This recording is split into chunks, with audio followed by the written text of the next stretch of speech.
আসসালামু আলাইকুম, সবাইকে স্বাগত জানাচ্ছি ফ্রিকি নিউজে।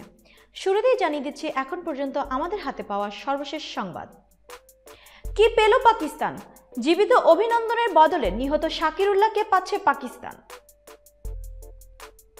শান্তির বার্তা হিসেবে আটককৃত উইং কমান্ডার অভিনন্দনকে ভারতের হাতে তুলে দিয়েছে পাকিস্তান, কিন্তু বিনিময়ে ইসলামাবাদ যা পাচ্ছে তা একরকম অস্বস্তিকর উত্তরই বলা যায়।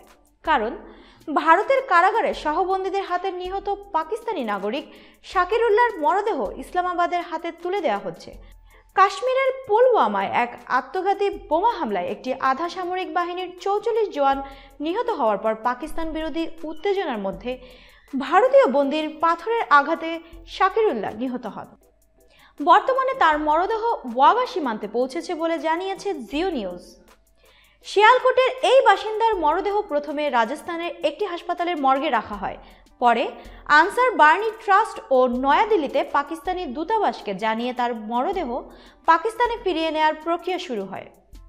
শাকিরুল্লাহর ভাই গুলফাম এক্সপ্রেস ট্রিবিউনকে জানান, তার ভাইয়ের মৃত্যুর খবর শোনার পর তিনি ঘুমহীন রাত কাটিয়েছেন। মরদেহ ফেরত পেতে ভারতীয় সরকারের সঙ্গে যোগাযোগ করতে পাকিস্তান সরকারের কাছে আবেদন করেছিলেন তিনি।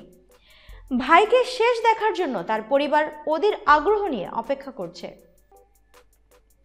সবাই ভালো থাকুন, সুস্থ থাকুন আর দেখতে থাকুন ফ্রিকি নিউজ। প্রতিদিনের প্রতি সেকেন্ডের সর্বশেষ আপডেট নিউজ পেতে আমাদের চ্যানেলটি সাবস্ক্রাইব ও লাইক দিয়ে আমাদের সঙ্গেই থাকুন।